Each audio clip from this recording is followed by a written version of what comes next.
মানুষ ভালো, তোমার কর্ম ভালো, তোমায় দেখে জনগণে সব কিছু পাইল।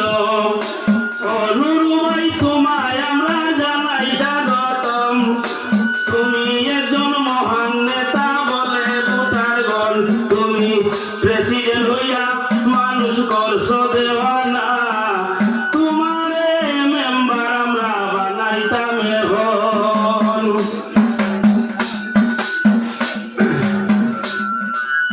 একবার ফুল প্রেসিডেন্ট হইয়া ছেড়ে নিলাই মন, তোমায় আমরা মেম্বার বানাইতাম এখন, তুমি দুঃখে কষ্টে